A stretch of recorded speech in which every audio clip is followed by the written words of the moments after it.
This one's us, right?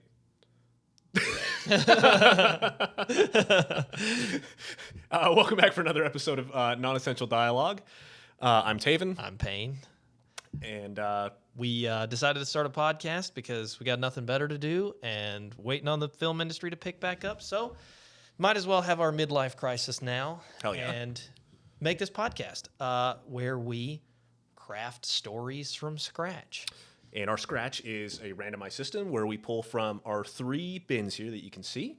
We've got our medium, which will be like your TVs, your movie, your video game, comic book. Our second one will be our genre, which will be like your horror, comedy, etc.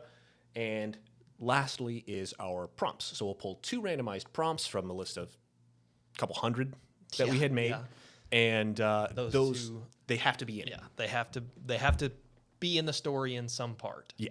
So I guess we'll go ahead and do that now. So the first thing we're going to do is I'm going to earphone warning and crack the Red Bull. And the second thing we're going to do is pull from the top. In this book here is our medium. So this will kind of tell us what sort of story we are doing. Comic book. Oh, okay.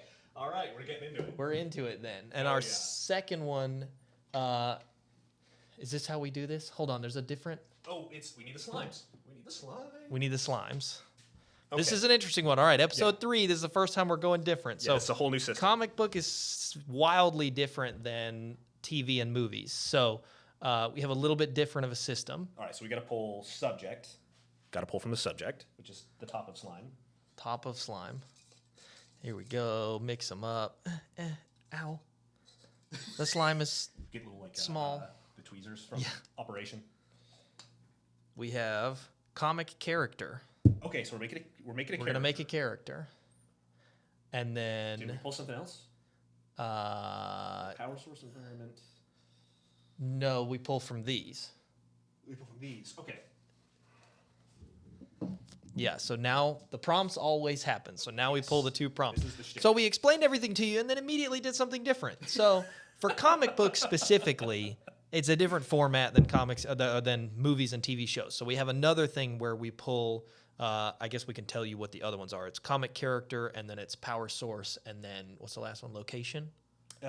Environment. So we could design other things and then put characters in those or what have you. This time we pulled comic character. So we have a comic book that we're designing. We're going to make some character in these comics. And then our 2 prompts here have to be in it. Let's get down deep in there. Get down deep in there. Xanity's Gambit. I'm going to have to relook that one up. Yeah, so you can see how many are in this thing. Alien Refugees. Okay. Oh, man. Alien Refugees. So that is interesting. So why don't you give them a little bit of bracer for the previous work that we've done on with this new genre pull. Yes. So with comic book is something we've anticipated doing, obviously.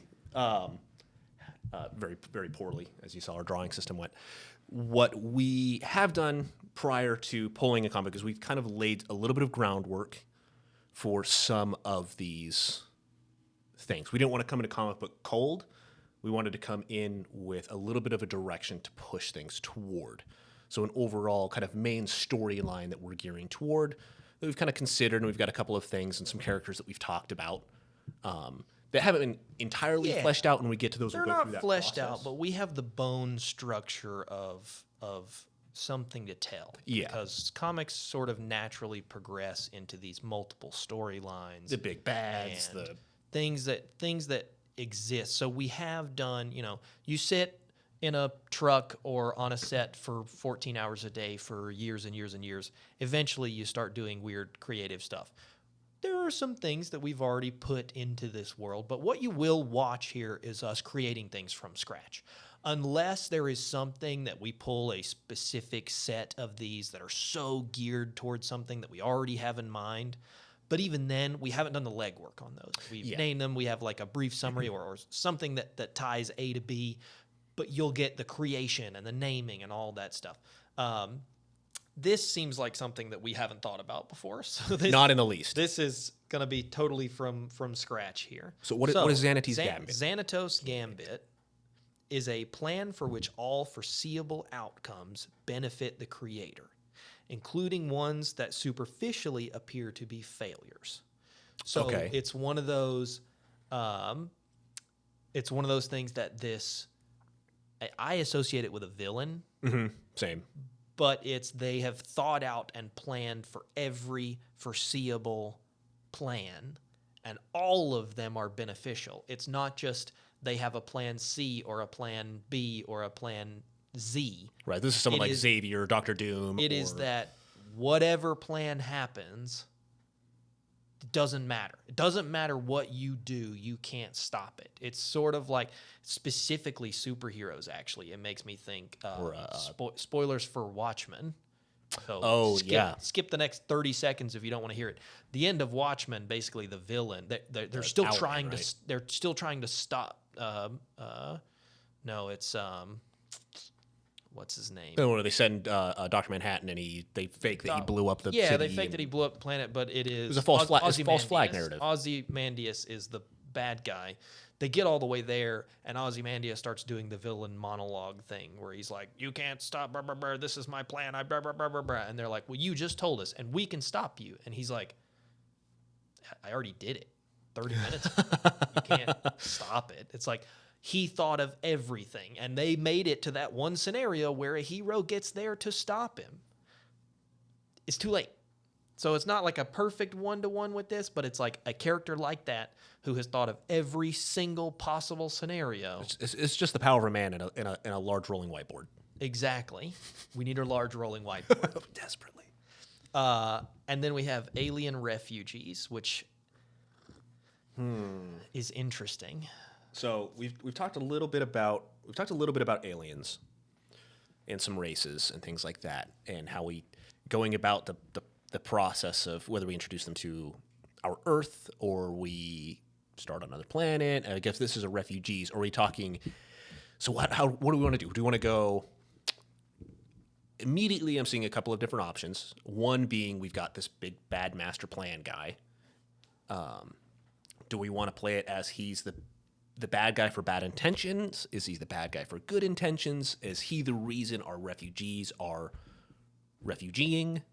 I think we missed a pull. Genre?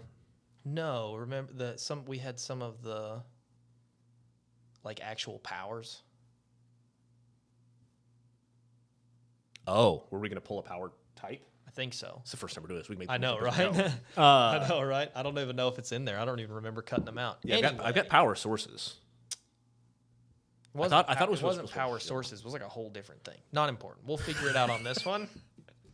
But we had stretchy dude and all that kind of stuff listed out. But I don't know what happened to those. Anyway, I don't think it's power sources. I'm gonna pull one out just to see.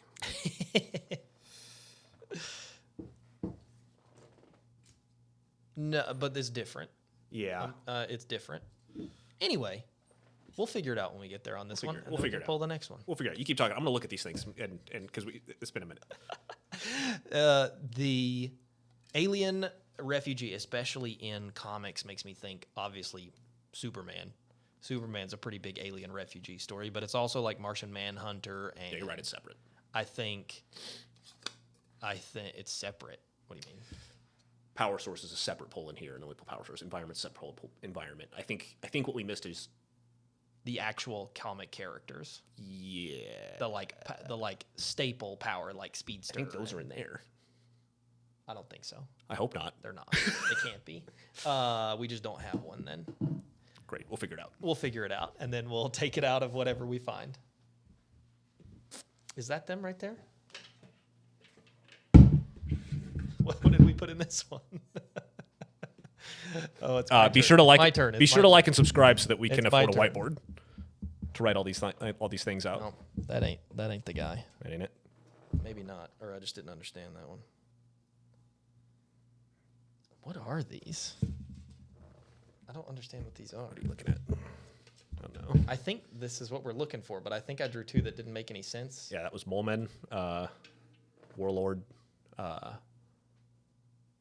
think these are the things. This is all the heroes and villains. We mixed them all together. Oh, Because we're like, it really doesn't matter if it's a hero or a villain. We just got to make the thing. You're right. In which case, Because in which case, we had talked about a character that started out as a hero, then became a villain, and then became a hero, and we branched off to another villain. It was a whole thing in our spiral that Dakota was stoked about. this is a hero with a classic villain power set. Hey, okay. So the last one, apparently, this is wildly more complicated than we thought it was. So, sorry, what we were missing was we also made a list of like general superhero things like Speedster and the stretchy guy and that kind of stuff. Yeah. There's also a jug for that. Who would have thought? What we pulled was classic villain power set. So we got to think of some villain power sets and chuck them in here with this guy. So classic villain power sets are your like mind control and stuff like that. It's like, okay, a good guy probably wouldn't be using these. So what, destructive powers, explosion. Yeah, Destructo Ray, Necromancy. Necromancy's another good one. Ooh, Necromancy could be kind of sick in the sense of like our Xanathar's Gambit. Xanates? It's spelled wrong. No more words we don't know. Yeah, right. Xanatos Gambit is like so in my head we have a villain who is planning for all possible sets of outcomes, and we have whoever this alien hero is With a classic villain power set, maybe? with some sort of classic villain power set, which I think works because. So I'm gonna go ahead and like railroad us. Yeah, fucking let's go. I'm gonna go ahead and railroad us. Railroad me, Dad. To have an alien hero so early on in a story, the alien hero typically needs to come to Earth. Yeah. You don't start. He needs to come comic to book where our stories. story is. You don't start comic book stories. We'll figure out later where he exists within the comic universe, like what era he comes in. But typically with these characters, you don't start with like an extraterrestrial hero unless they come to Earth. Sure. So I think maybe we do the backstory for this particular character in which whatever happens here, this alien character has to make their way to Earth at the end. Okay. Either they land there, they crash land there, they get banished there, they get something where this character can now interact with heroes on Earth. So our issue 1, we're on whatever planet this is Yes. with our hero, our villain, full book, full issue. Yeah, I think it's the first issue of this. It may not be the first time this character has appeared in this comic universe. When we were going back, we're finally getting that origin story. But I think this seems like the origin story of this character. We're getting that 8-10 book run, 6 book run that's got here's how we got there. Here's what happened. It may even be like, if this is a golden age character, it may just be a single issue that tells the backstory. You know, depending on how long the story that we want to tell is. But I definitely see this as like some villain trying to take over something, which either gets rid of these people or takes them away, and this guy has to save the day, but ultimately has to go to Earth or is exiled or something. So classic power sets. Let's start thinking of what's a classic power set, but it also has to be alien. Oh. A classic one is like mental manipulation. Mental manipulation, in our shape-shifting. In our talks. Martian Manhunter. In our talks, I think that we, as far as the stuff that we already have laid out, I don't think we have a mentalist. I don't think we have a shapeshifter. Both of those work great. The shapeshifter is could easily be a villain power set. It's typically somebody underhanded that, and when it does show up in comics, it's very much like you typically think that person is bad. Yeah, Or the like issue ends and they change, and you're like, oh god, it was Yeah, it's the like, whole oh, time. It was a somebody the whole mistake. time. Very interesting. I like the Gambit thing is what's going to be our sticking point, our difficulty. So let's come up with Yeah, this. Strangely enough, I think the hero first helps us. I think hero first helps us, or maybe not. Maybe designing the villain's gambit. Maybe let's design, if you were an alien, is this an alien of the same race that is trying to take over this planet? Mm-hmm. Is it an alien of a different race trying to invade the planet? Or we start from, help me out here. Why at the end? So Xanatos' gambit is, even when the plan looks like a failure, It's a it success. is a success. So I think that means that secretly, nobody knows this, secretly our villain wants this guy to go to Earth. That's what I was thinking. He wants him to go there so he can get to Earth. So the whole point of our story is this guy's trapped. He's gonna lose. He's caught. He's imprisoned. He's whatever. And the story ends with, he succeeded. He escaped. He's found a place to run away. He's gone to Earth. And the villain goes, great. So what if he's kind of the villain or the villain? So we're in agreement on this idea that the villain wants our hero to go to Earth. Why? So maybe it has to do with the intention to send him to Earth to portray himself as a good guy solely so he can show up and pretend to be the good guy and that he's the bad guy. He's trying to flip the script so that he can do something on Earth. It could be, but that also seems like you would want to just like have somebody in your pocket to do that. Yeah. The question, I think, is maybe it works for the villain to be part of that race, and this is some attempt to exile our hero. Mm-hmm.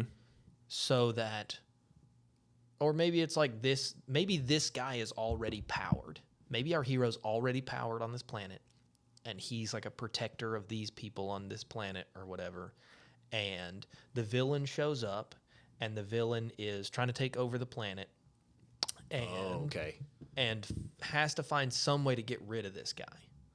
Well, he convinces the people of the planet to exile this guy. Maybe our villain isn't like classic, I'm a beat you up villain. Maybe it's a like political figure. Political manipulation. And the political manipulation. The hero shows up to fight him and tried to kick his ass. And he's like, see, we can't trust him. It's like, it's the Superman nightmare. Yes, they manipulate him into exiling this guy. Or maybe, I think what's happening is, I think he's trying to get them to turn on him and imprison the guy or kill the hero or do whatever. Mm-hmm. And our hero instead either, not a king, but talks to the king or does whatever, and is like, somebody just exiles him. Mm-hmm. Mm-hmm. And it's like, okay, in our head, we're like, all right, he found a way out. He doesn't have to die. He gets to live another day. That's a success. Whatever that scenario is, ends up being even better for this guy. Why A, getting exiled or whatever, still gets rid of the guy. So still works for him. He's not dead. He's not imprisoned, but he's gone. Yeah. Which works for the villain. But maybe we learn at the very end that it's even better that this guy finds Earth. Or maybe it's not exile. Maybe they fake his death and shoot him in a Superman and put him in a rocket and he lands on Earth. So reasoning for our bad guy. Maybe our bad guy is also powered. It's some sort of mind manipulation or something like that, or some sort of control ability. He comes in and What if the hero fails to save someone he loves. It's that classic, like, the hero either in doing something, in some sort of fight with a villain, destroyed my apartment or building or whatever, his family member died or his wife died or her husband died, to drive them to be like, okay, and maybe they're even a politician, and it just set forward that urge to get rid of this dude. Yeah. I think whatever this villain wants to do, it necessitates. I like the idea. Sorry, swapping things right in the middle of a thought. I like the idea that our hero has some sort of intervention that other people don't have, like a mental ability, like reading people's minds. This guy is. Well, it makes it so easy to spin them as the villain. If they're they're just manipulating your brain. They're lying to you. They're controlling your thoughts. But I think it's interesting. I'm immune. This character can see what the bad guy's actually trying to do. Is it mind reading? I think it's probably mind reading or like precognition or something. In that this character can't be there because he can see either what the bad guy's real motivations are, or maybe that's what it is. Maybe precognition could be so sick later. Maybe we do. Precognition could be sick. But I think if it's mental, then he can see this. Maybe we're thinking about it wrong. Maybe the villain needs this hero to exist. Maybe he's manipulating the hero in some way to go about his goals, saving this town over this town, doing this in priority over that. And eventually our hero reads this villain's mind and goes, oh my gosh, I know what he's trying to do. And the Xanatos Gambit thing is like, no matter what the hero does, he's always doing it in service to this villain. It will always benefit the villain. He gets to see into the villain's mind and see the Xanatos Gambit and go, it doesn't matter what I do. He has a plan for everything. And maybe that's the thing. It all hinges on me. It all hinges on me. What if I just leave? And that's the ultimate. That's the win. That's the big win for this guy. He leaves, and that's the only way to beat it. And then this guy goes, great, even better. Oh no, don't go. So I think our power set is almost certainly mind reading. Mind reading. Yeah, that would be sick. Especially like getting to peer into this guy's brain and see a million different outcomes. So what? Maybe they get juiced up at some point, and that's how they're able to perceive what this guy's thinking. So what powers normally come along with that, or what do we want to do with that? Is it a power?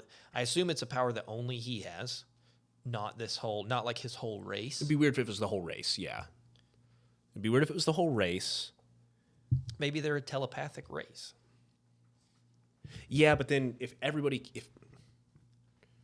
everyone can read minds, well, telepathic doesn't necessarily mean mind reading, because they communicate non-verbally. What if it's only some of the race? What if some of the race, like cool things in humans where like sometimes people are born with tails and it's really not that cool and it actually kind of sucks? What if like sometimes people of this race are born with the ability to telepath and it's like an echelon of people, not like a money echelon, but like a secret service, like an honor guard. Okay. And maybe our villain is an alien, but maybe it's not like an alien invasion. So it's not like a class thing, or it's almost like a class thing. It's like a sect of these people that you can do this thing. That are like, you immediately do this become. And maybe he has telepathy as well. Maybe it's not just like reading, but maybe it's mind powers. It's mental manipulation. Is it though? Do we want moving stuff with our mind? No, but I think mental manipulation sets us into being able to control someone's olfactory abilities. And like, so if he's like in Jedi mind tricking people. Yeah. So someone goes to throw a punch. That's a classic villain power set. Yeah. So like imagine you're fighting this guy and you go to fucking jab him in the chin and your aim's off, or you cross and you hit the guy next to you or whatever. And this hero is just small adjustments. So then how does let's get the shovel, let's dig into this. I think our Xanatos Gambit, or I think our villain has some sort of thing where they're breeding the stronger warrior for this, whatever this guard is, whatever this military is. This guy is that one that maybe gets saved by a doctor in the lab and goes, they can't get a hold of him. They get a hold of him. This guy figures it out, or that was his plan to begin with. so that they could get something. I like the idea that the villain had something to do with this guy's development. I think the problem with the bad guy right now is if we have people with mental manipulation or like the ability to read minds or whatever, this guy can't be seen. This guy can't actually be there ever. He can't be within range of people having seen his thoughts or whatever. Or he has to have some sort of Magneto-esque helmet. And that's what I mean. Is either if everyone can read minds, it's a problem. But I think what if what you said, your idea, where they're making these, I think maybe they're not making them in a lab. I think they want them to seem natural. So I think they're probably giving somebody, like injections. They're giving some woman an injection or like them not knowing it, shooting gamma rays or whatever comic book thing we want to happen so that these certain children are born like this. And everybody thinks it's a totally normal thing. Oh, 0.01% of everybody on this planet becomes whatever. I think that each of these creatures, each of these people, whatever the concoction that they make is, right, has some sort of maybe like DNA from the villain in it so that they can read everyone's mind but his. Interesting. Or maybe it's because he's able to do this. You just can't read his mind. One doctor or something doesn't put that in there for one of them. And so you end up with this one character who can read that dude's mind. So when they all meet him for the first time and nobody can read his mind, our character goes when he realizes what this dude is thinking. Yeah. And then our guy is just, he's been waiting for the one that can read his mind. Maybe, but I don't know. I'm not really sold on the whole genetically engineering. No, it seems a little too easy is not the right word, but yeah.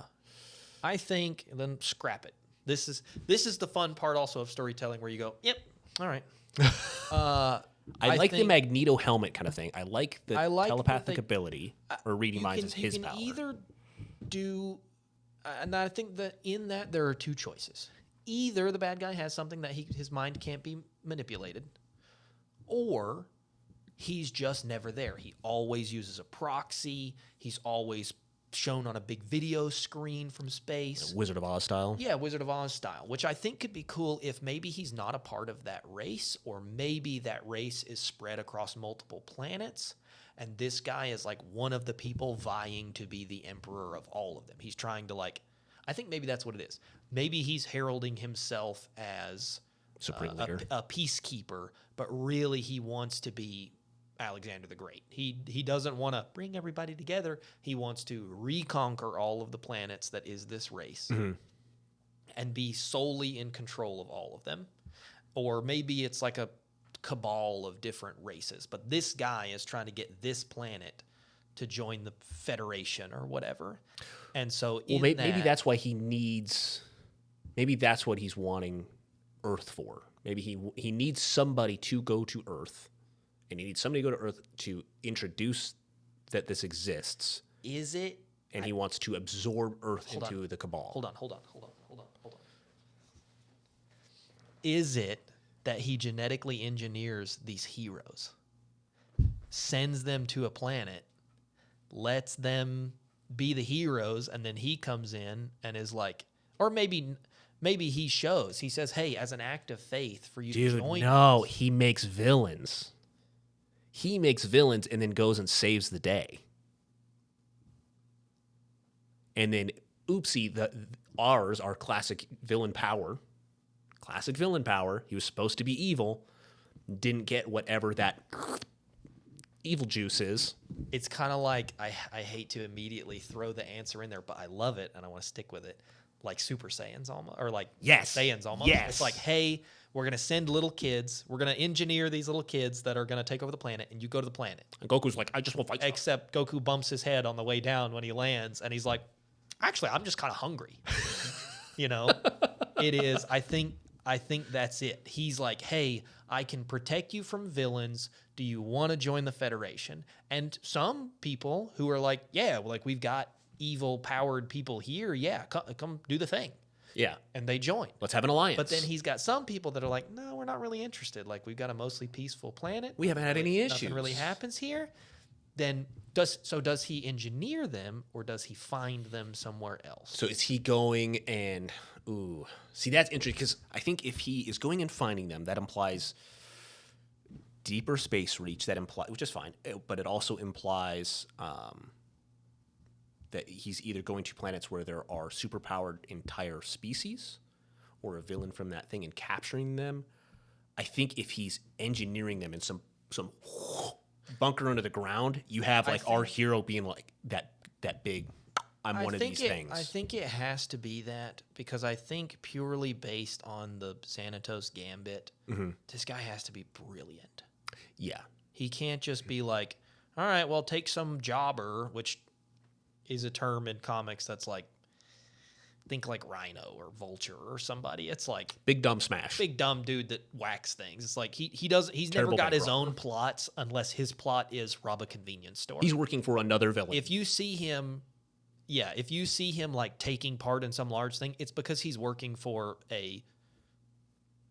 he's the Ra's al Ghul expendable somebody. You know, it's like he's working for somebody. If he's doing anything that causes actual thought and consideration, I don't think he's just like, all right, let's take this jobber. Maybe he's taking a jobber and souping them up so that they're dumb. True. And they won't. How does he get back just to do him? whatever Yeah. he wants to.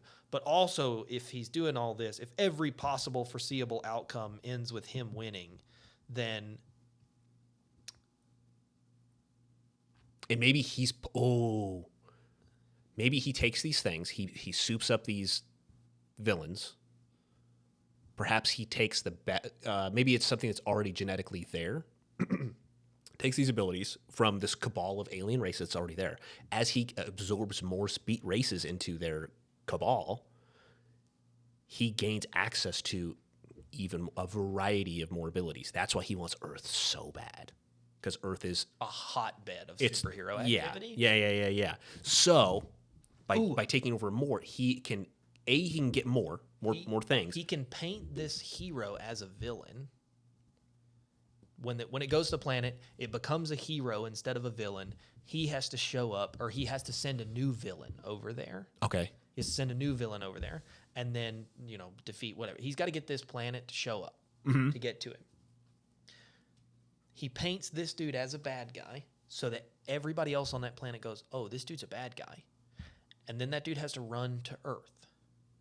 Well, at that point, the bad guy looks and he's seen, obviously it wasn't our hero that destroyed the town or city or whatever, but he can make it seem like that.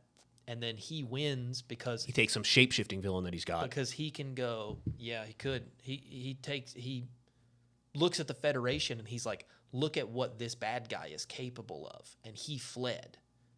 I need permission, from whatever, the council or whatever, to chase him because he has to be collected.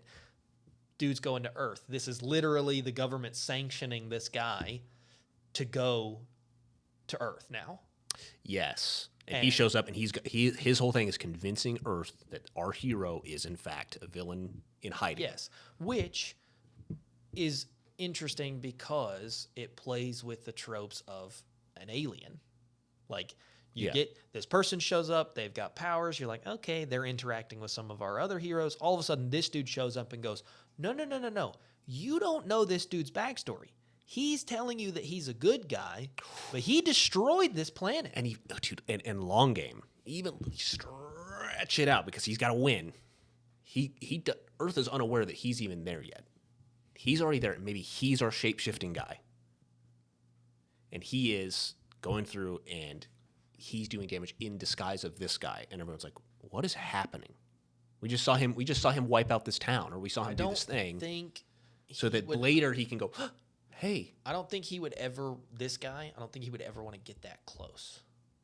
no. I think if he did what you're saying, classic. Well, maybe that's I that's his tool. I love that Yeah. story because it is classic superhero. I don't think it is this story, but I think in some story, this guy genetically creates an alien that looks exactly like this dude, Yes. sends it to Earth, and then you've got your classic superhero doppelganger story where bad alien dude is running around doing stuff, and everybody's like, "You destroyed the city," and he's like, "No, I didn't. What are you talking about?" And then you have that story, which makes me think that this is a further back hero story.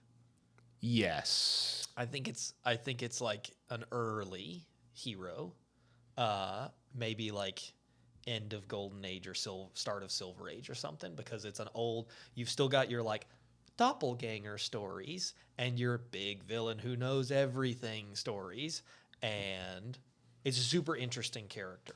Yeah. But I think that our villain knows that this I guy think our villain's sick. that this guy can read minds. Yeah. So he will never get up close and personal enough for this dude to be able to read his thoughts. I think it happened one time, and this dude figured out what villain was about, And he had to speed up his plan a little bit. and he had to speed up his plan. He still wins, but I think He thought about that. He took that into account. Is this guy getting close? That he this what was supposed to be a villain, and it only worked out even better. That it even worked better in his plan that he ended up being an oopsie and became a hero, or it was maybe it was intent. We go down and we see like, oh, he had told the nurse like, you know what, don't worry about it on that one. I want to try something different. We get to see these panels of where he's laying the groundwork to make this guy. yes. If it becomes a villain, great. If it becomes a hero, perfect. I think we have two cruxes in the story. We've already answered one Okay. for plot wise. Mm-hmm. The answer to the first one is, why is Earth important? Well, this guy wants It's our hotbed. it's a hotbed for heroes. This guy likes making villains. He wants them He wants as to test subjects. expand his control. Expand his control of the galaxy. But I think the control of the galaxy is secondary to his want to play God or make things or I think that's his power. whatever. I think his power is like blood or genetic manipulation or something like that. Once he gets some of it, he can use it to create something. That could be cool. Genetic manipulation. So he goes and he's literally getting samples and making these I things. like that. And that leads me into the second crux. It's a great lead into the second crux, which is, why does he want the first planet? Why does he want this alien's planet? I think he's already got it. But he was sending something there to pretend to be a villain so that they would accept his. Because of if they're maybe not all of them are mind readers. I think I think they're all maybe have some sort of telepathic communication. So maybe that's like their race is they don't talk normally. They just communicate telepathically. And he's like, that's something that I could use. That's something I could put into my things. I could put it in me, and I could communicate with all of my villains and all these things. So then, it's not mind decided, reading. have we decided is our hero engineered by him to be a villain, or was our guy already there on the planet? Because I like both of them. Both of them have cool. And maybe we keep them both. Maybe he steals the DNA from one of those honor guard that is capable of telepathy. Yeah. And he creates our dude from scratch. And gives them the ability to kind of control actually like slight mind control, manipulate things like that. Because that sets him as like this espionage kind of hero. I think he has the telepathy and the telekinesis of his honor guard. And I think he has the like mental manipulation, like our guy's genetic manipulation. So maybe he just amped it up. Maybe our genetic manipulation dude was like, he can touch someone and see like their entire genetic code. Okay. And he was like, and so then he goes into his like lab and he cooks up this. He's got his like super slicer, genetic he cooks slicer. up this specific dude from an honor guard DNA. Yeah. That is like all the psychic powers are amped up. So instead of like just being able to talk to each other through their minds and maybe they can like, I want to give them some like really small form of telekinesis. Like they can stab a little bit harder or whatever weapon they have. A little bit of push and pull. Minds. Yeah. Yeah, a little Jedi. They are It's Jedi powers, but an alien. They're like 1% Jedi push pull. Yeah. And this guy sees where all of that is, and he like cranks it up. They're like, ooh, Red Bull. Yes, he cranks it up for this race or whatever. Yeah. And ooh, does he want? Maybe that's his big reason is the perfect body. Maybe he's getting all of these things to make himself to slice his own body to genetically manipulate himself perfectly. I think his flaw is that, and this can't like physically can't happen unless we go down a road one day that leads to something different. I think his flaw is that his perfect body can never be ready because he hasn't seen all the races that there are to see. Right. Why would I? It'll never be perfect. Why would I build the body now when I might turn around the next corner and find a race with a healing power that's better than the one that I found over here? Yeah, and maybe that's why how he's gotten away with it for so long with what he's trying to do is he's been in this cabal for generations, because as soon as he gets to a point where they start to kind of be like, oh, he's an evil dude, that guy dies. Yes. And now he's in a new body. He shows back up later as something else. Yeah, as some sort. But he's mad about it because it's still not perfect. It's still not perfect, and that's his big weakness is like it's never ready. It's never enough, and he's just always pushing for more. And that's where his plan to continually expand and expand and expand, which I like, until he gets to the point where it's like there's no more races out here. I like this because he can be used later. It seems like we're building a bigger bad. It does. This guy's not a one. The potential is somebody else's origin story is going to be getting bit by a spider and turning into this thing and beating a jobber and saving the day, friendly neighborhood guy. Yeah. This seems like it is a strong hero with an even stronger villain. Yeah, I think to start, I think this villain is his origin story. I don't think it's his villain. I don't think so either. I think anytime this villain shows up, it requires a team. You're right. He's like, this is the guy. One of the things I love most about superheroes and telling superhero stories is that you have so many different calibers of bad guys. It's hard to play with those in other medias, even fantasy media, because you get if it's true fantasy media, you get people leveling up to be able to fight more powerful and powerful things. Yeah. And then when it's a soft fantasy, you've got your wizards that aren't quite as powerful, and you've got your wizards that are 100 years old that know all the spells. Superhero stories are different because you get these wildly different power swings. You've got jobbers that only and you've got this God. thing. You've got all the way up to gods, and this guy seems like a team villain. Yes. This is you this don't is Thanos, get this a one-off is Ultron Doom. story. You get multiple people fighting this thing that is incredibly powerful robot body and Different as smarter than the smartest supercomputer. You get these okay, one person might defeat them in a comic every now and then, but the majority of times they show up, it's either in the background doing something, Puppet Master, or they show up and have these huge knockout Yeah, fights. you don't have Trunks showing up and slicing him in half and calling it good. Yes. I think that this character is one of those that even he plans too far out ahead for his own good. With the Xanthos Gambit and the constantly bringing his own body back and trying all of his plans are so far down the road it's hard for anyone to picture. Yeah. Okay, so what do we? Okay, I think we've got a strong idea of who our hero is. We've got a strong idea of who our villain is.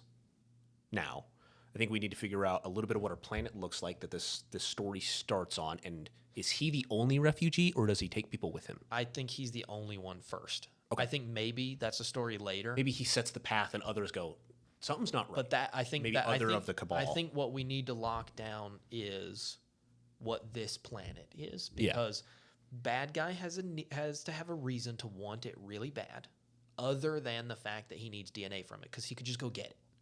I think his political aspirations are also big to him.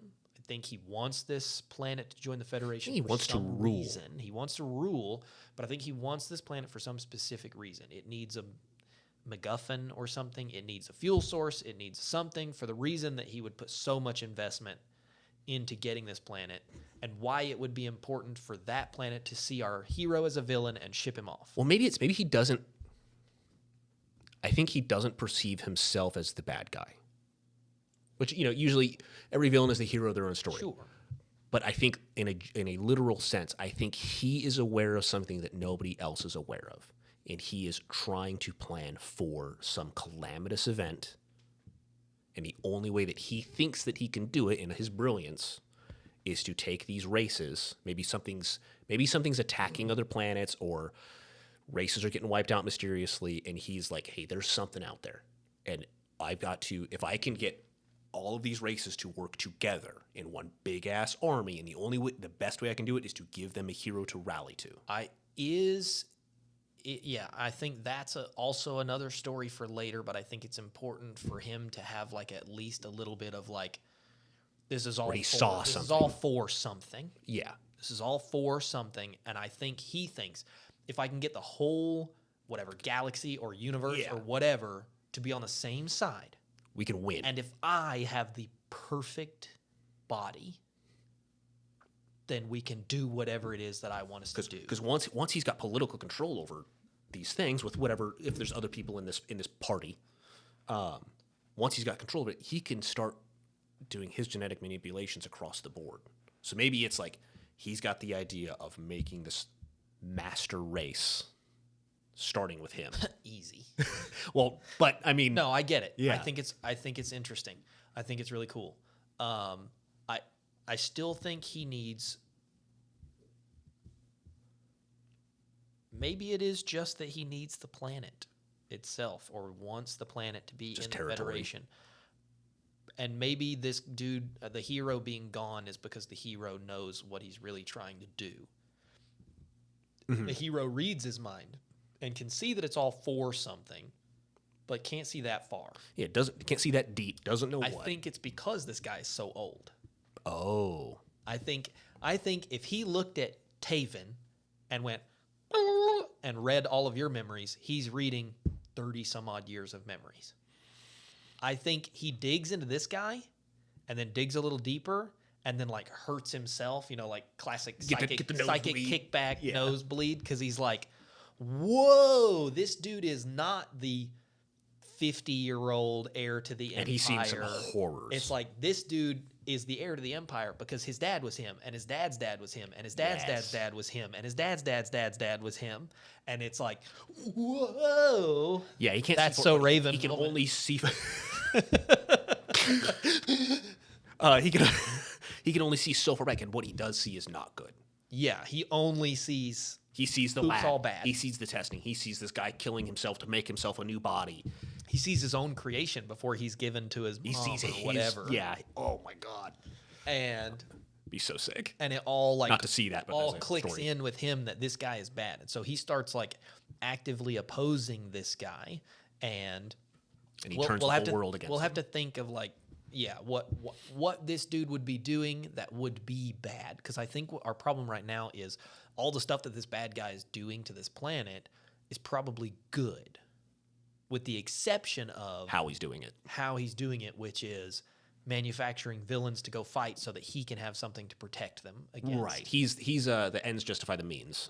Yes. So he's engineering these creatures. He engineers our dude to be a bad dude. Maybe he goes all the way far back to the point where he tried a couple of times to be like, hey, I know something's coming. This is bad. We need to work together, and it made a war. Or he's like, hey, I can make us all stronger, and they were like, nah, fuck that, and then had to go to war and wipe out that planet. Maybe it was a genocide. He was like, I can genetically manipulate your entire species to be strong enough. I don't think we ever see what it is that he's talking about, but I think we see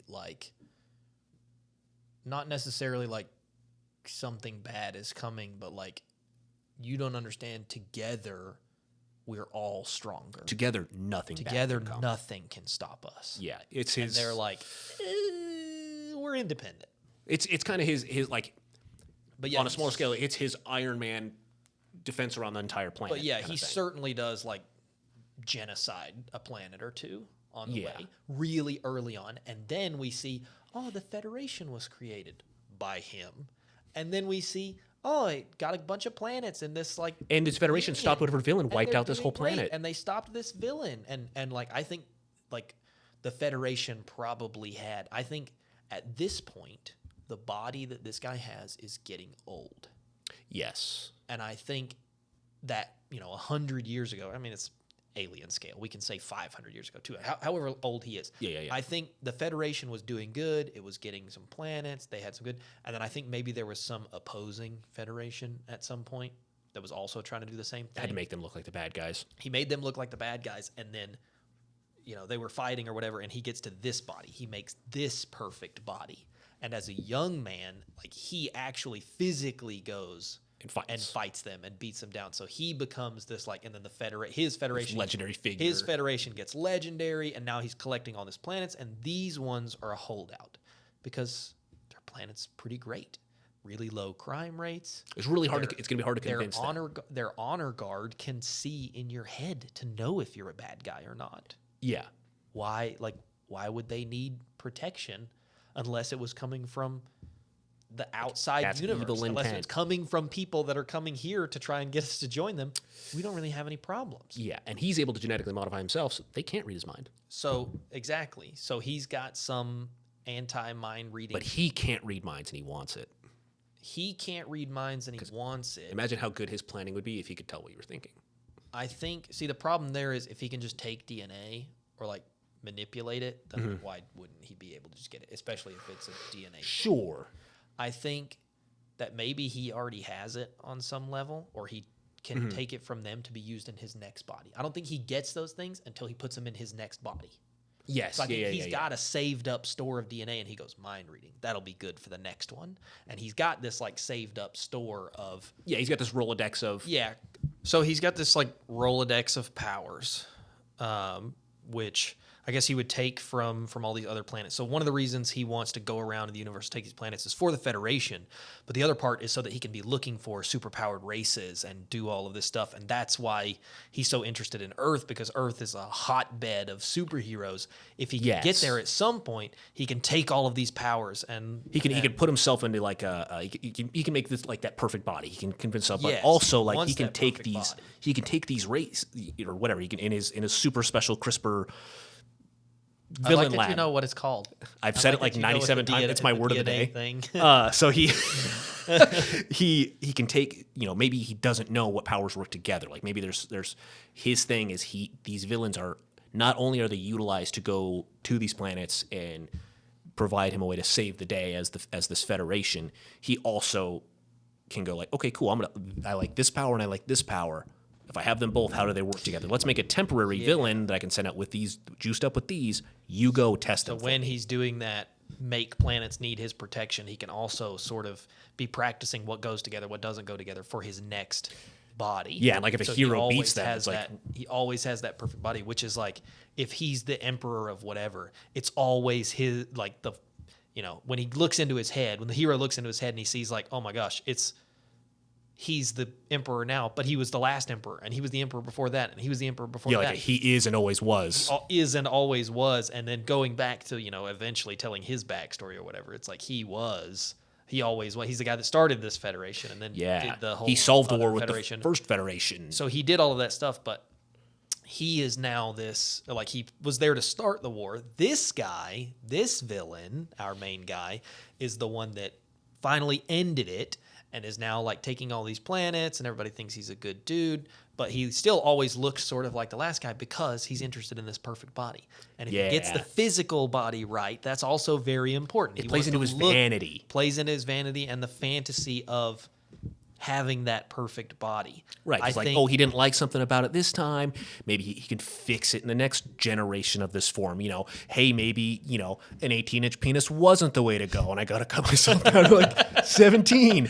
17 and a half, 18 doesn't work. You gotta look through the Rolodex, looking for one of those dump truck alien species. Got to fill out my genes a little You know what? more. Brazilian booty does seem the way Brazilian this booty. time. It seems to open a lot more doors for me than anything else. But I think that is interesting because the mental manipulation powers of the hero. Tom Selleck mustache. He would probably. I'm in. This guy's great. Universe president. I'm voting for this guy. Done. He's in. I'm in. The mental manipulation powers of our hero.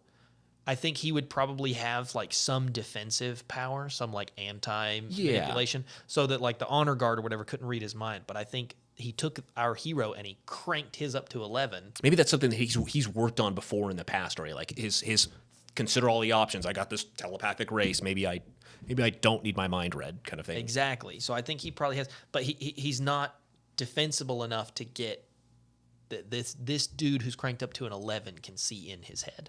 Yes. But I don't think he can see that far, like we said a little bit, because he's so old. This guy penetrates and he only gets so far into his head. So he can't see that way back stuff, but he can see enough to be like, oh my God, Emperor number 4 is this guy. Emperor number 3 is this guy. Emperor number 2 is this guy. Yeah. And he wants Earth.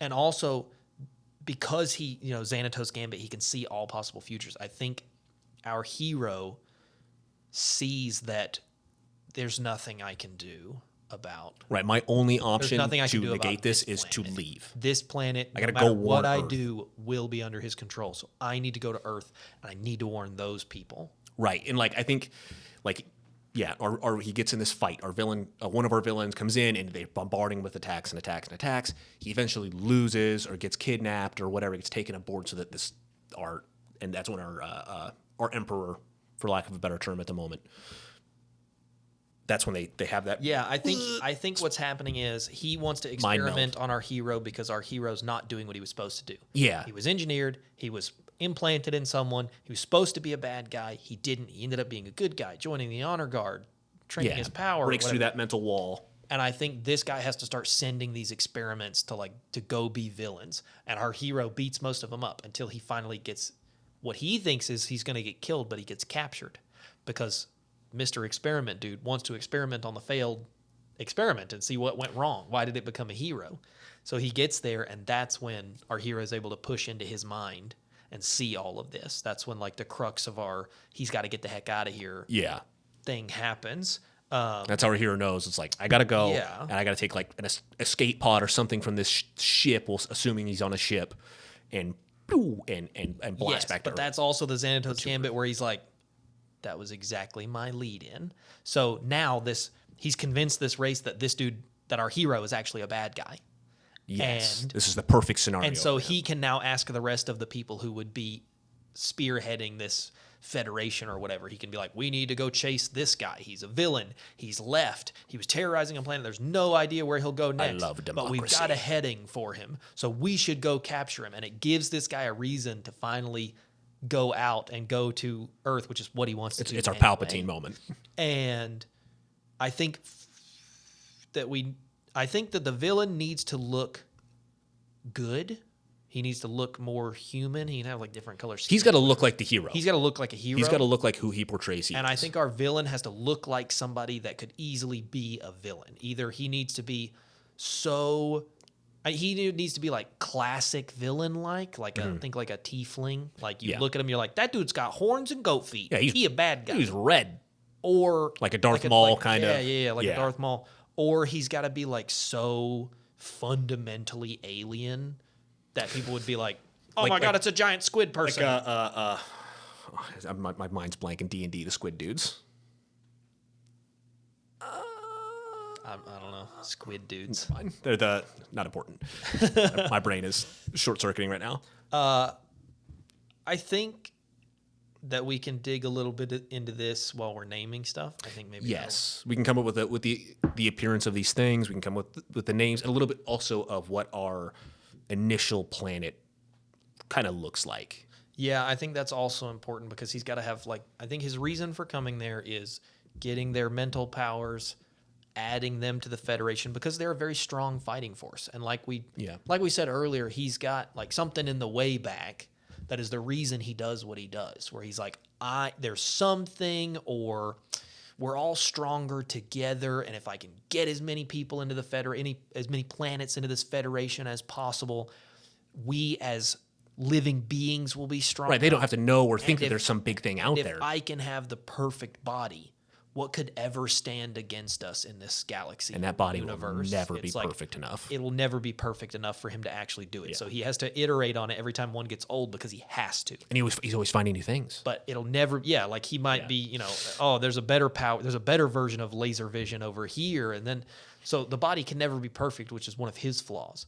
But what he wants is to have this gigantic, Federation, army, whatever, and the perfect body to lead it, to go into it. And so he wants these people's mental powers. He wants to add this interesting fighting force full of people to the Federation. Yeah. And he can do all this stuff, but he also has other motivations.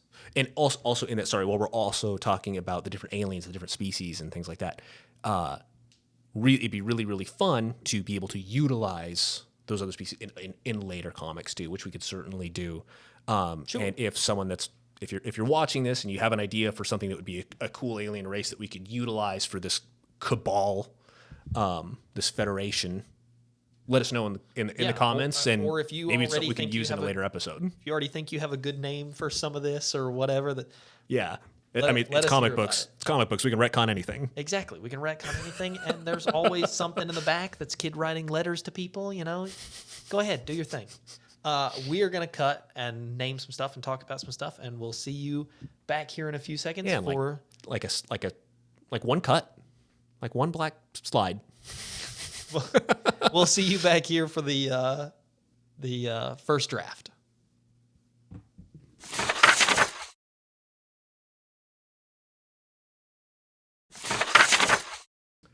Welcome back. Welcome to the first draft. This one was fun. It came together. Yeah, there's a couple of things you'll see that we came up with here in the interim while naming stuff. I think it got a lot better. Oh yeah, as we went. We certainly spiraled and named a whole bunch of other things that we didn't think about. Yeah, we did a little more world building, but it was really helpful. Yeah, it was really helpful in naming things. Sometimes it's good to know where people come from to give them to. You got to know where they're going. Where do you come from? Where do you go? Okay. God damn it. So we have. I certainly don't think this is the first time he's ever been seen in comics. He has existed before. You've seen him in different things, but this is his first comic. This is our character's we get to first. Go back. It's the first time his name appears on a comic. We're going back and we're telling his story, how he got here to Earth. Yeah, because you get the little inklings, little droplets throughout the entire story when he's with other heroes and the team ups or what have you. But this is one where you get to go back. You get to see all of the things that make this character, all the stuff that he's talked about, and they go. I think we'll reveal his name when I didn't want we get to it. This is like an early Bronze Age story, 1970s. The comic code has been released. You can start telling more interesting stories again, more culturally relevant stories, maybe a little darker if you need to. I think this is like a 3-issue mini-series. Yeah, and like I said, be super long. The first book with his name on it. So first book, it's got his name on it. I think we reveal it when we get to him. In this first issue, we open on the planet Viperia. So we open on Viperia in space with this helixoidal shaped ship kind of lingering above it. Yeah, you get that big panel of it's some Earth-like place, except it seems like there's not a lot of green. It's like little patches. Yeah, so we get to learn that Viperia is sort of this desert planet. Yeah, it's got these oases kind of sprinkled throughout it. We see first off, after the planet and the ship, you actually see on the planet itself, in some sort of, not throne room, but some sort of regal room, you see a queen there. You see a queen there with a couple of people around her, and she is talking to this screen monitor where you see a like sky blue, kind of elven featured, black hair, silver fox of a handsome looking aging gentleman, handsome aging alien guy, and she addresses him as inheritor, and he is trying to get this queen to add her planet to what he calls the Embraced, or the Federation of the Embraced, which is a collection of planets and worlds that work together in a federation. Right, mutual protection and all that good stuff. Technology. Sharing, trade routes, all this thing, but majority is protection. If you need something or you're being assailed, this federation can help you. They probably have their own police force. They have the United Nations. I mean, they're trying to get these people to join them, and you see the queen talking, and she seems to be saying that they don't really need anything. They're not necessarily they don't have a lot of crime. They don't really have any bad guys to fight. They've never been invaded. They've never been invaded. Safe place to be. Why should they give up their resources and their things to this federation that they don't really need to be a part of? They're happy. They're content. So we call her Queen Vesperia.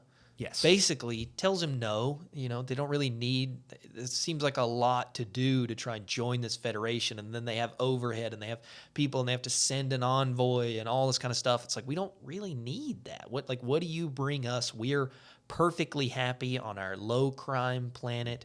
We have all the protection we need. Not crazy technologically advanced. I mean, they're exactly. It's the answer is no. And so that conversation ends, and you see Queen Vesperia leaving this room where she was having this political meeting, and behind her is a member of the honor guard that follows her. This is where we meet Adder Sahis. Adder Sahis. Or as his hero name in our universe is, Kinesis. Kinesis. And we get our first look, our first look at him, and we get to see what they look like, what this race is. This race of people is modeled after horned vipers. They are this brownish scaled creature with the horns that come out of the tops of their heads. They have vestigial fangs. They look humanoid. They got arms, legs, but they also look pretty serpentine. Yeah, they're scary. If you ran into it, it's terrifying. Yes. The honor guard here looks almost like monks. They have the robed attire that comes down almost like a gi, that is tied across their waist, and they have these large, almost deep red, steelish red, but shiny pearlescent sort of red beads around their necks. And one of them, who seems to be the most important one, walks next to Queen Vesperia. This is our titular hero. Yeah, this is Kinesis. And though they kind of have it's clear that in there was political, out here walking thing is two friends conversing, and he says, what do you need them for? You say no anyway. You got me. What more could you want? Yeah, who's gonna attack us? Yeah, what more protection could you want than us? In a joking manner about this honor guard. There are others around. You see them also walking behind, and they have the same pearlescent looking balls around their necks. After we see this jovial moment, all of a sudden it is broken up by one of these creatures that lives on this planet.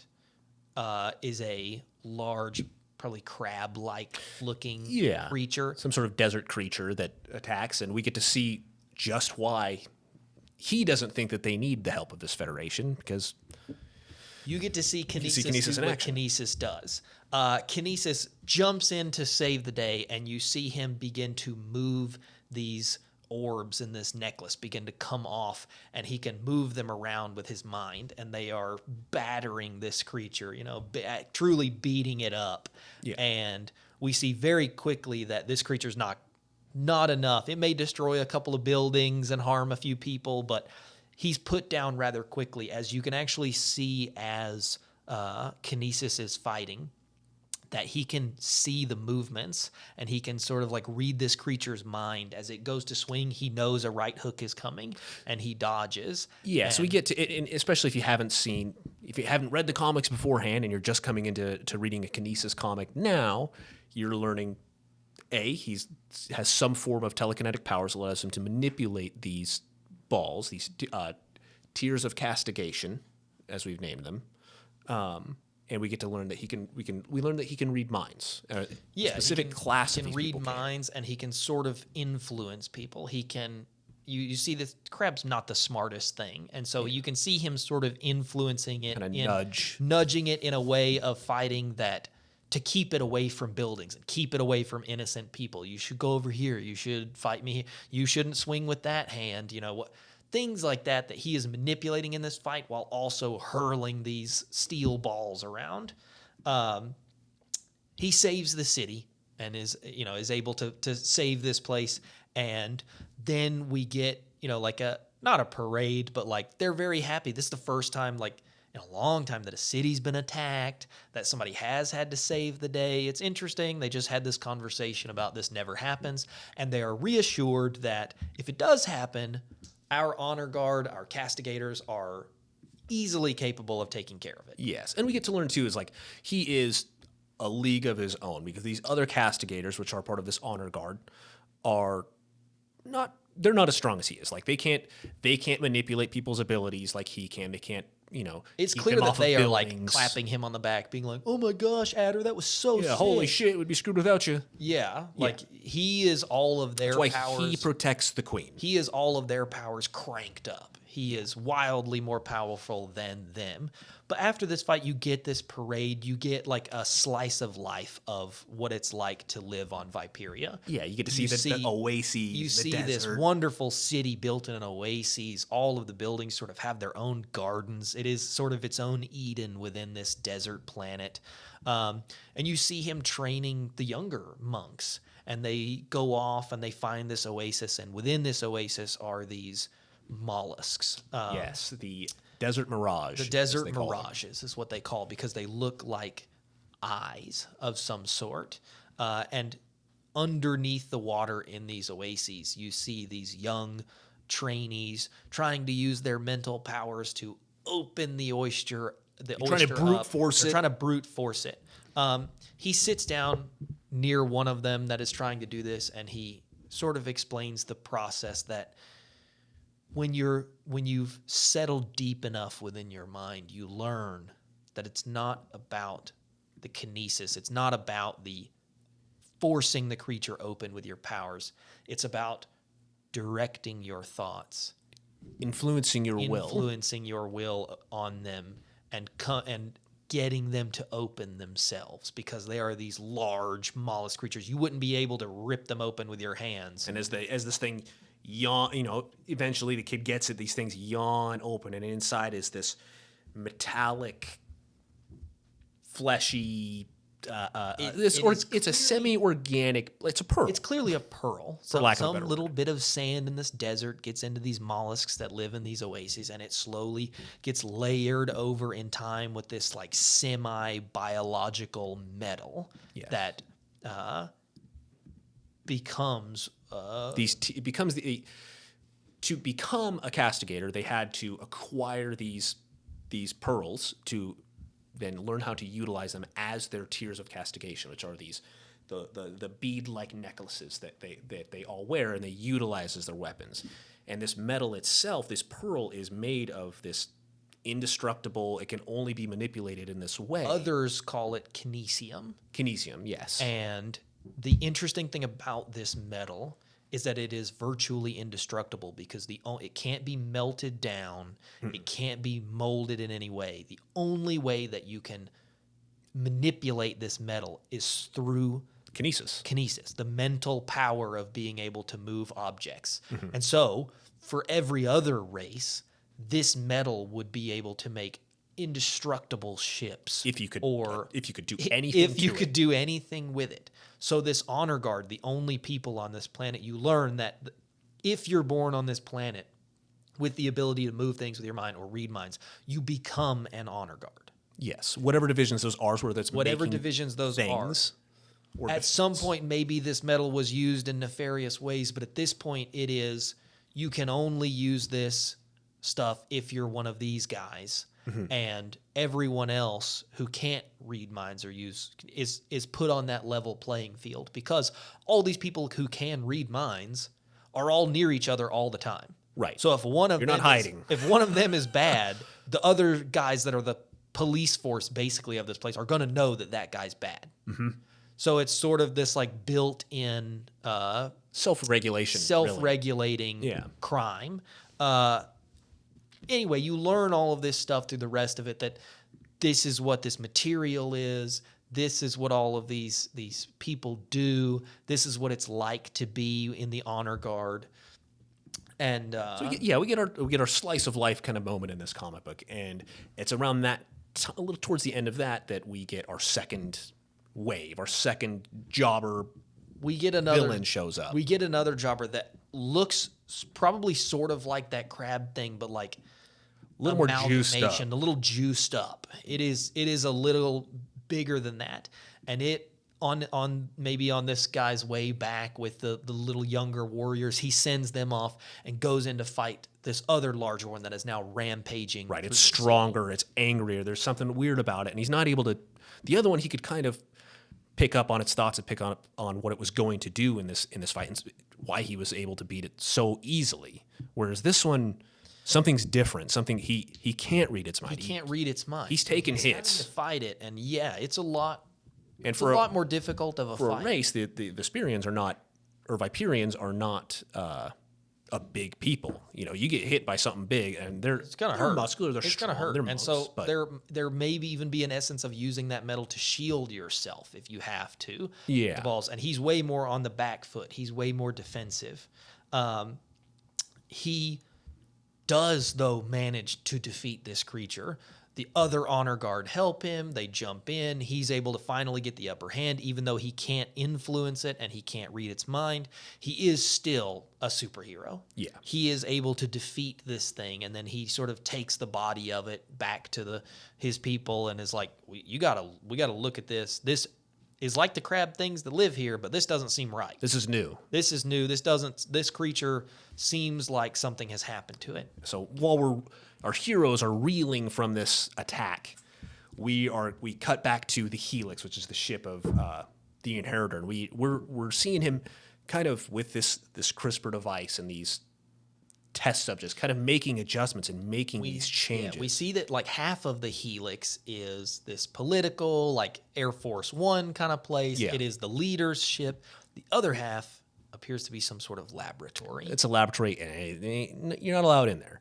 But we get to see as well this tube, like like a Bacta tank, Like a kind Bacta of tank, situation. Yeah. We see him sort of talking about needing to make adjustments, and it's not didn't not quite good enough. go It's not right. didn't quite go exactly not right. perfect. It's not perfect, and he's talking to maybe like a henchman or something about this metal. He's been watching them. He's seen how they get the metal now, and it would be great for his fleet.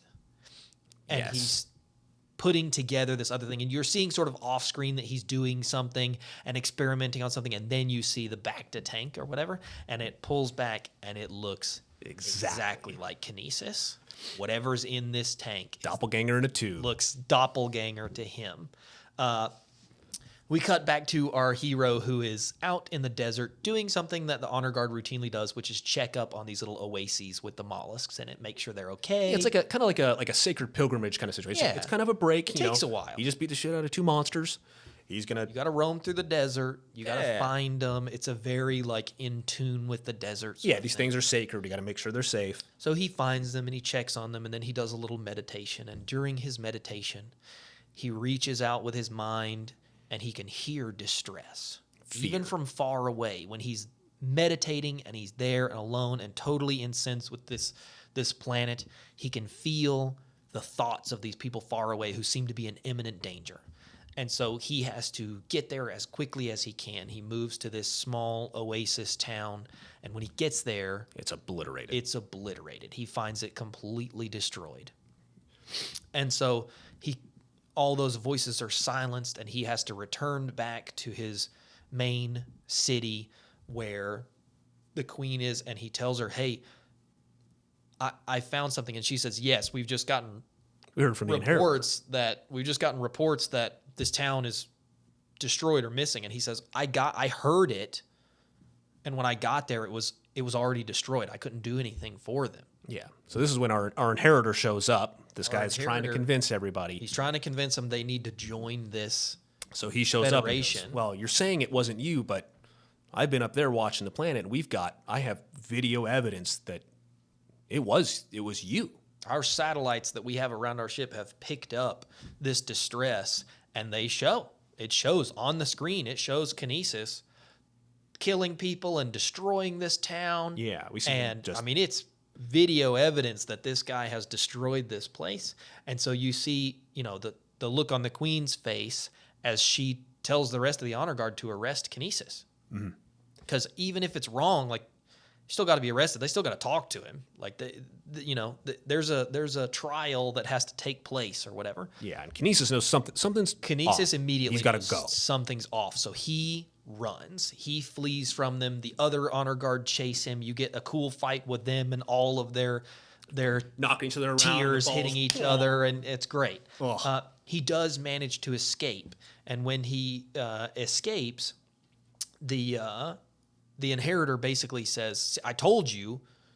I mean, I didn't want to say anything, but like, it was him. Right. Convenient that you say you don't need anything. You've got this guy, and then And now then he's stuff starts showing proving up. it. And he's like, well, this crab thing, which is indigenous to your planet, it's not like it was an alien life form. But we know he can control thoughts. He can control thoughts, but, and emotions and whatever.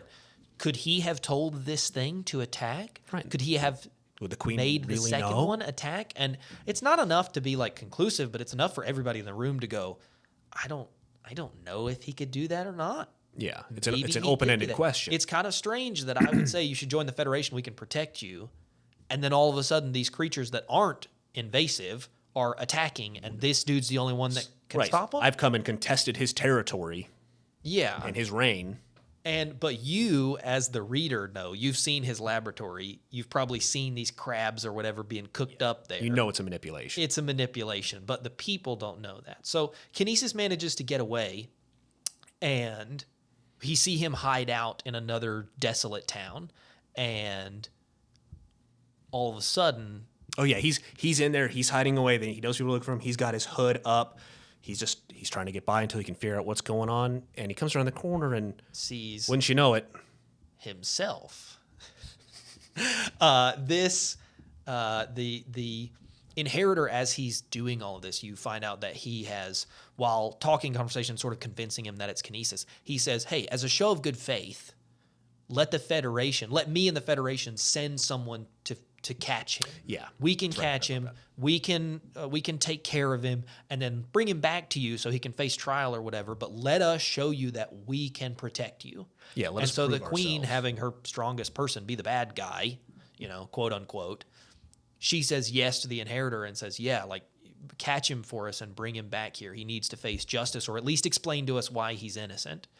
So the inheritor says, I'll do that for you guys for nothing. As a show of good faith, I'll catch him. yes, He's hidden. He shows up. Oh my gosh, it's him. it's him. And this fight starts. He's fighting himself. Who we notice he doesn't have the tears of castigation. This doppelganger version of himself doesn't have the telekinetic ability he does. Still crazy strong. Still crazy fast. It's still a fight, and it's an even more of a fight because more of these Enosian doppelgangers show up. The Enosians are what he underhandedly refers to as his experiments, the things that he creates. Yes. In most cases that we've seen so far, he has used creatures that live there because he doesn't want people to know that they're different in any way. He wants people to think that they're from there. But some of these other creatures are crazy amalgamations of things that he has made. He's taking things that he likes and wants to combine and see what works with what and test so as subjects these and sends other them ones into the field. begin showing up, the fight becomes a little more lopsided, and the doppelganger and them are able to subdue Kinesis, and instead of taking him back to the people, they take him to the Helix. And Kinesis wakes up on an experiment table. Right, he's being tested on. Samples are being taken.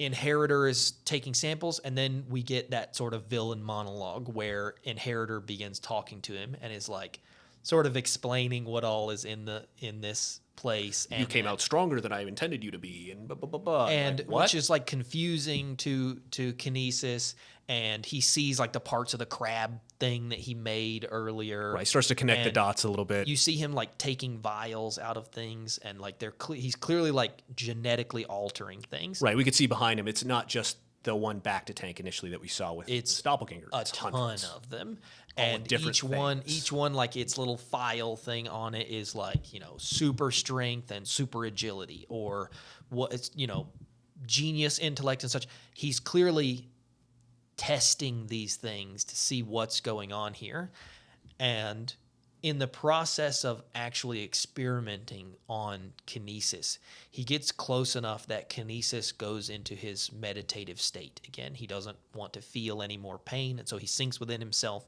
to do the meditation that we've sort of seen him do before.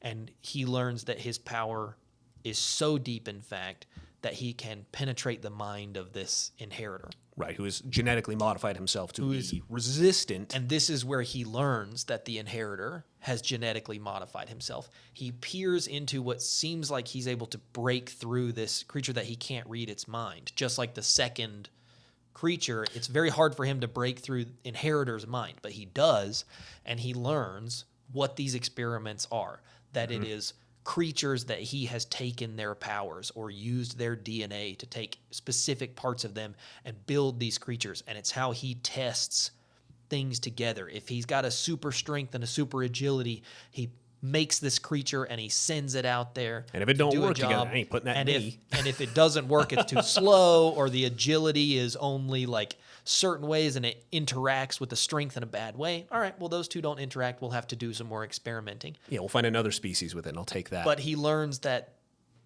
this inheritor, who is the chancellor of the Federation of the Embraced. He's the first amongst equals with this group. First amongst equals. His name is Delor the Fourth. Yes. He learns through sinking into this creature's mind that this guy is also Delor the Third.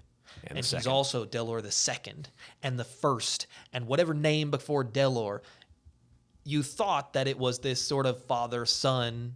Right, junior-senior situation. Junior-senior situation, but it turns out that the inheritor has always been the inheritor. Yes. And these are computer programs, and you get version 1 and you get version 1.5, yes, but you get version 2.0. It's a new name. When he's been a name too long, he'll change the name, but then you get 6 more of those or whatever. Yeah.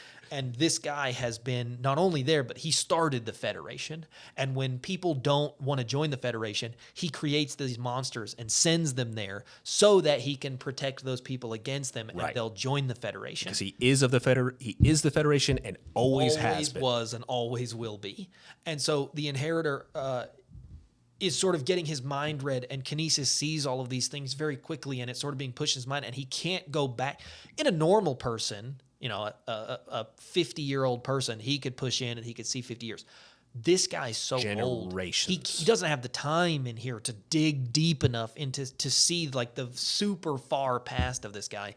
He sees that he started the Federation. He sees that he sends these things to the planet to force people into joining. Right. He learns the guy's shtick, his evil plan. He also sees our Xanatos Gambit thing, where it's all part of this guy's master plan. Mm-hmm. And he sees that the tree of decisions, there's nothing he will ever be able to do. There's no way to get him away from his planet. To stop this guy. This guy will assimilate his planet. His planet will join the Federation. It doesn't matter what he does. Yes.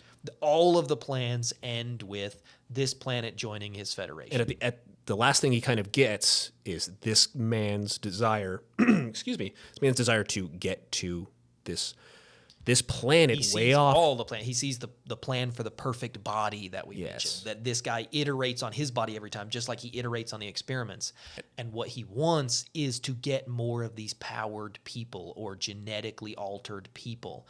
And You find out that it's the best place to go is this little blue ball, Earth, that is just a hodgepodge of aliens and mutants and he sees Earth and some of the heroes that we haven't talked about on this yet, or we haven't created yet. Yeah. But you see them here, and you know, oh my gosh, if this guy gets to Earth and starts stealing DNA from all he could There's be nothing that would stop him. insanely powerful, and he could almost be perfect. he could be perfect.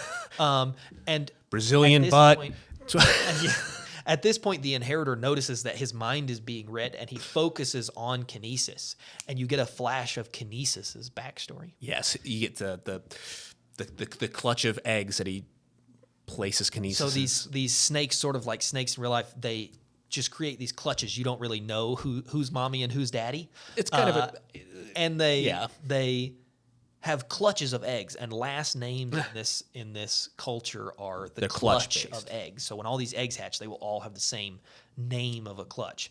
You see him take this egg from someone. You see the inheritor take it, and you see him experiment on it. And so normally a couple of people in this race have heightened mental and the ability to move things with their mind.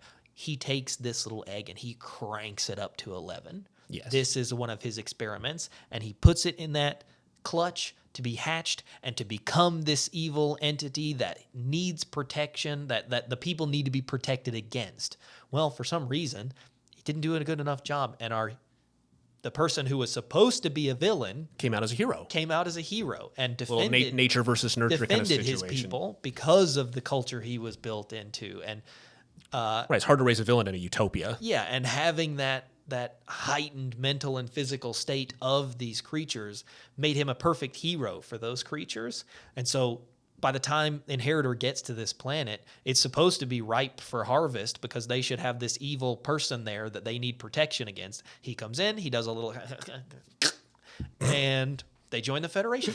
Didn't work this time. That's why this plan had to be so convoluted. Now he's got the contingencies, but he's got a plan out how to make him a betrayer, to make him a traitor to his But people. he already knew, well, if my experiment doesn't work, here's how I'll use that to my benefit. Here's my gambit. And so it kind of throws Inheritor off that he's being worked into, and now you're seeing him thinking about the guy in front of him, and it provides like just enough of an opening for Kinesis to be able to break out of this experiment table and break out of his bonds. He's able to reconnect with his pearls, destroy this thing, get out, and you see him book it. nail the Inheritor with one, and he books it. He escapes. He makes his way to, after like reading a couple of people's mind as he's like trying to. He's going through pulling out information, pulling maps out of people's heads, throwing the steel balls through the doors and just like destroying a ship so that he can scare people into being like, oh, where's the poor exit? bastard's probably the first time he's been in space. Exactly. So he finds this escape pod after reading somebody's mind to figure out how it works, and he inputs the coordinates to Earth. This the last planet he saw in someone's brain. He's got to get there and warn them that this guy is coming. So you see him escape, and he rockets off into space, headed toward Earth. And the last thing that we see is the Inheritor talking to the Queen, and he convinces the Queen that your Kinesis, great defender's your gone. great defender is gone. Kinesis was behind it all. We tried to bring him to you, and he escaped, but he's no longer on your planet, but you need to join the Federation. And so she agrees and says, yes, we need to join. We need you guys to go get him and bring him back here to stand trial. We have to figure stuff out. So he goes to the council So with he his goes to federation. his council's federation. He is the person who is like, president or He's King Arthur of the Round Table. Yes, but to keep it a federation, to make these people think like that they should join this and have a choice, there is a council. Each planet that's in the federation says, and so he goes to them, still giving them the illusion of power, and says, this thing this creature who's incredibly powerful has escaped, and he's headed toward this other planet, a planet that could be part of our Federation at some point. Right, there's billions of lives So there. We got to go need save them. Ask them if they're okay with us saving them, because this guy's going to get there and he's going to cause the same problems he already has. And the council agrees and says, yeah, we'll go after him. And the last thing you see, apart from Kinesis on this rocket headed to Earth to warn them, is that it was all part of the Inheritor's plan. You see the door, he goes back into his spot of the helix, and the doors close, and you get to that smile. He smiles. Everything's happening exactly as they input the coordinates to take the helix to the Earth. same coordinates that we got to see Kinesis enter. This was his plan all along. Yes. Whether the experiment failed, every possible plan led to him attaining more power, to find the perfect body, to make the perfect federation, to make the perfect fleet, Gain access to this perfect metal. to be the ruler of the universe and the perfect person. And that's where we end off on his story. Yeah. And essentially, the beginning of Kinesis' story as a hero on Earth begins. And we would have, I think we'd said we're going to cover that. This storyline will cover about three issues. Three-ish issues. And we've got concepts for we have the covers. The cover art. Issue 1, the cover art is him and the first like crab jobber dude that he Yeah, fights. and he's got his Tears of Castigation, and he's pulled him off. See in the background area, you see him, put hand out, and you see them like sort of starting to leave that like necklace bead. You get the area, wrap around the arm, and and then in the foreground you see the crab dude. You see a steel ball like hitting him, and you get like the face shot of all nasty as one of the balls hits him. 2 is the Spider-Man meme. 2 is the Spider-Man With him and his doppelganger, where just you get like mano a mano, him and the doppelganger in a fight. You get some great comic blurb like it always is. That's like, can Kinesis defeat himself? Like you get one of those wonderful little comic book things where they're fighting each other, but you notice that the doppelganger doesn't have the Tears of Castigation. 3, we got him. It's him in the Inheritor's ship. He's on the helix, strapped to the table. And you see like almost in like hyper enlarged. You see the Inheritor, the big stretched about to shadow. do something. Yeah, you get that like, oh no, will Kinesis survive the experiment? How could he ever escape? Or whatever. You get across these 3 issues, you get the story told of how Kinesis makes it to Earth and why, and his backstory about being this alien, even among aliens, and he's told he can't go home anymore. His home joins the Federation. It really doesn't exist in the way he knew it, and he has to go and live his life on Earth as the hero he's meant to be, Kinesis. And this series as a whole, on top of all these cover arts, is called Kinesis, Exile of the Oasis. So sick. I love that one. Yes, and I'm so excited for the idea of him going to Earth and having this villainous type power set. Sure. It's mind control and reading minds. He has Kinesis. He can move all these things. And he also looks like a snake with horns, like crazy looking. Horns, fangs, like total villain power set, villain looking guy. And just the nicest guy. Just the nicest guy. Just a monk. Just a nice monk. And so we've gotten to introduce this really cool character. We've gotten to introduce what ended up being a really badass villain. Huge villain. Yes. What some stories start with, just a jobber or whatever. You gotta build your way up there. This one, right off the rip. We're in the Bronze Age. We're no more of this telling stories beginning to end. We're here. We're now. This is a big villain. This is a good hero. Good, excellent story. I'm excited for where Kinesis goes. Yeah. And what that involves. And so thank you guys. I think that wraps it up. Thank you for watching another Thanks episode for being here. Non-Essential Dialogue. Also, I think we said last episode, but like especially for the comic art, like if you got a cool idea, you got a neat drawing. If you want to do a cover art, do a cover art. I want to see him mano a mano with himself. I want to see him hitting the jobber with a steel ball. Yeah. And I want to see him on the table. It'd be awesome. Any This stuff of that exists shit in my head. Any of that gets sent our way, we'll be putting in, if it's not this episode, in the following episode Yeah. as it comes. So If we'd love to share those things. If you've got a cool story that you think would make sense with this guy, Yeah. tell us about it. If you think you've got better names or whatever than what we did, that's great. Just, type it out there. Tell us what you liked and what you didn't like about this episode. Again, tell us if it's too long, too short. You didn't like this part, you liked the last part, whatever. But mostly just thanks for being here. Yeah, we appreciate it. Don't forget to like, subscribe, find us wherever you find your podcast. Please like and subscribe because we need a new camera. Yeah, we do. If you didn't notice, the entire last episode, the UI was recorded over because we're recording from the monitor output on the camera, not the actual recording, because the camera is so old. So we would love to upgrade from our 10-year-old DSLR. Yeah, it would be great. Thank you for coming. Thank you for listening to a lot of non-essential dialogue, and we hope to see you next time.